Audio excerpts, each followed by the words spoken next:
Vous avez choisi France Bleu Périgord pour vous réveiller ce matin, bienvenue.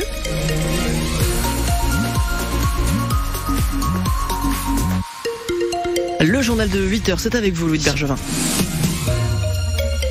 Les syndicats veulent accélérer dans la contestation contre la réforme des retraites. Avant même les manifestations de samedi, une nouvelle journée de mobilisation a été annoncée pour jeudi prochain, le 16 février.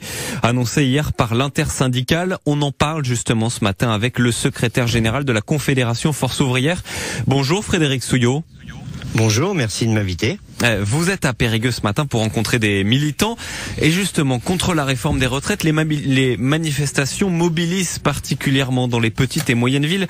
Cette semaine, on a compté plus de 2000 personnes à Bergerac, plus de 1000 à Sarlat. Comment vous l'expliquez ça ? Je l'explique, cette réforme des retraites, 94% des actifs n'en veulent pas. Recul de l'âge de départ.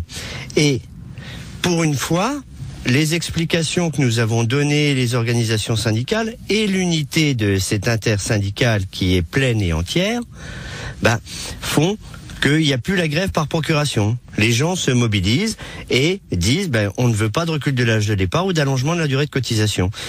Si on doit comparer avec le gouvernement sur la communication pour les organisations syndicales, 1, le gouvernement 0, et sur la mobilisation, les organisations syndicales 1, le gouvernement 0. Les organisations syndicales, justement, on l'a entendu tout à l'heure dans ce reportage dans le journal de 7h30, qui recrutent beaucoup d'adhérents en ce moment, Force Ouvrière aussi.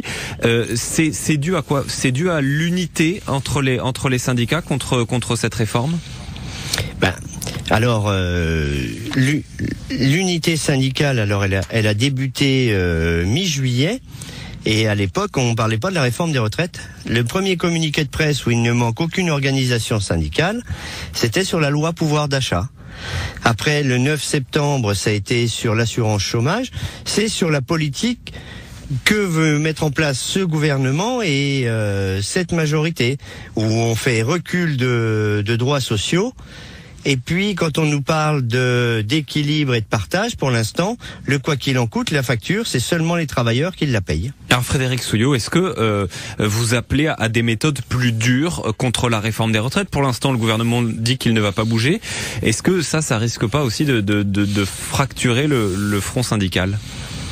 Alors, comme je vous l'ai dit tout à l'heure, le front syndical, il est entier, il y a pas de fracture. Bien évidemment, le gouvernement ne nous a pas entendus, il va falloir qu'on durcisse le mouvement. Il va falloir qu'on passe, ce sera on dira pas mobilisation, y compris par la grève, on dira grève. Avec des grèves reconductibles, des blocages ? Alors les grèves reconductibles, on dit tous la même chose. Si on les décidait, nous, à la tête des confédérations, ça se saurait. La grève, elle se construit, elle se décrète pas, et c'est les grévistes qui la décident de reconduire ou pas, c'est les assemblées générales. Donc, on a encore la manifestation de samedi, qui sera massive, très massive. Et puis, on fait une conférence de presse des numéros 1 de l'intersyndicale samedi, juste avant la manifestation. Merci beaucoup Frédéric Souillot, secrétaire général de la Confédération Force Ouvrière. Et vous le dites effectivement, il y aura aussi en Dordogne 3 manifestations samedi, donc à Périgueux, Bergerac et Sarlat. Bonne journée à vous. Merci, nous allons les faire reculer.